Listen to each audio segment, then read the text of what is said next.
Nyobain beli PSU under 30.000 di marketplace. Tentu dari harganya saja kita udah tahu kualitas dari PSU ini seperti apa. Dan kita pun udah pasti tahu lah kalau PSU ini PSU bekas. Pas beli di marketplace, tentunya kita bisa dapat merek apa aja alias random daripada PSU build up yang beredar. Dan yang sampai ke tangan saya adalah PSU merek Max Power. Cukup menarik karena pas dicek di Career Research ada lumayan banyak PSU dari merek Max Power yang tersertifikasi 80+.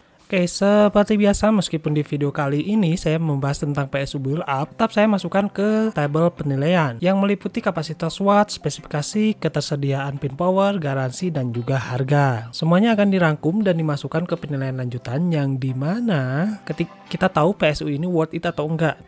Nah, kita sedang berada di penilaian lanjutan dan di penilaian lanjutan ini kita bisa mendapatkan poinnya dari penilaian yang sebelumnya. Dan penilaian ini bersifat subjektif yang dimana ini penilaian yang saya berikan dari pendapat pribadi berdasarkan poin-poin yang saya sebutkan tadi. Jadi langsung aja kita gas ke review barang bekas PSU build up 500 watt. Untuk spesifikasi saya nemu website Max Power yang menyediakan produk power supply, tapi terbatas dan nggak nemu sama sekali produk power supply yang saya beli. Nah, untuk 80+ pun sama, saya scroll produk Max Power tapi masih belum nemuin PSU yang saya beli ini. Saya coba download salah satu produknya yang 550 watt tapi bukan PSU yang saya beli kali ini. Saya coba search di 115V internal, 120 internal, dan 230V EU internal, tetap aja nggak nemuin produk yang saya cari, yang saya beli ini. Termasuk model sudah saya inputkan juga nggak nemu sama sekali, guys. Sekarang kita masukkan ke tabel penilaian. Tabel penilaian untuk PSU 500 watt ini kita masukkan ke wattnya 500 watt dan juga untuk sertifikasi 80+ nya PSU ini tidak memiliki sertifikasi 80+.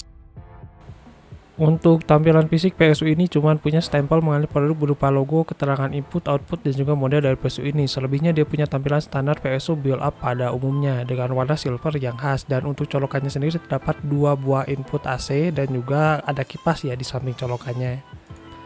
Sedangkan untuk pengkabelannya sendiri dia punya ATX 1x24 pin, punya 1x4 pin CPU, dan juga cuman ada 2 SATA power. Jadi cuma cukup buat 2 harddisk saja, terus ada 3 Molex dan 1 floppy untuk colokan dari PSU ini. Next, karena nggak ada pin power, kita masukkan penilaian ini ke tanpa pin power, guys. Next, untuk garansi saya udah coba cari di beberapa website tapi bener-bener nggak nemu buat keterangan garansi dari PSU ini, dan saya juga udah cari di marketplace baik itu Tokopedia maupun Shopee, sama aja nggak nemu keterangan garansi, atau bahkan yang ngejual PSU ini pun nggak nemu ya, yang barunya pun nggak nemu. Jadi ada kemungkinan kalau kita mau dapetin PSU ini kita harus beli casing yang udah banding dengan PSU. Jadi kemungkinan PSU ini dibanding dengan casing, guys. Nah, karena garansinya nggak jelas, terus juga harganya juga nggak jelas, nggak ada harga barunya, maka kita masukkan penilaiannya ke garansi under 1 tahun dan harganya under Rp100.000.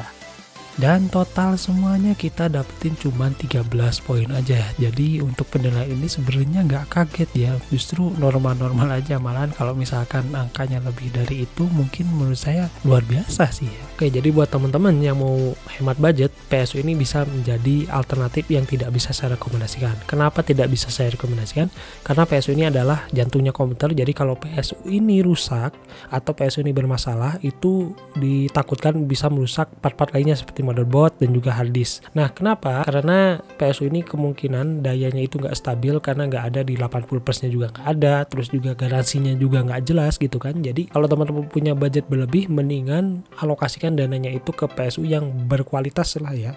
Jadi kalau misalkan ada jepret dan lain sebagainya itu kita nggak terlalu was-was ya, karena kalau misalkan beli PSU yang bagus aja ada kemungkinan buat rusak, apalagi PSU yang abal-abal kayak gini. Terus fungsinya kita beli PSU ini buat apa? Buat rakit PC hemat dana ya, atau kita mau buat rakit kere-hore, ini bisa menjadi solusi buat teman-teman yang pengen punya PC yang budgetnya 200, 300, 400, 500 ribuan. Ini bisa kita beli PSU ini.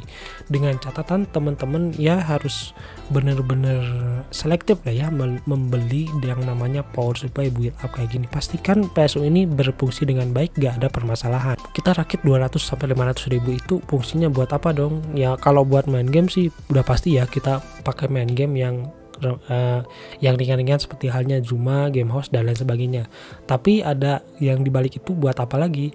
Buat browsingan bisa, buat YouTubean bisa, atau buat kita ngusaha gitu, ngurus marketplace, ngurus jualan online itu juga bisa, buat ngedit tipis-tipis banget pakai software jadul juga bisa gitu. Jadi manfaatkan sebaik mungkin. Kalau misalnya kita udah punya PC yang kere-hore itu, pastikan kita bisa memanfaatkan sebaik mungkin dengan berbagai cara ya guys ya.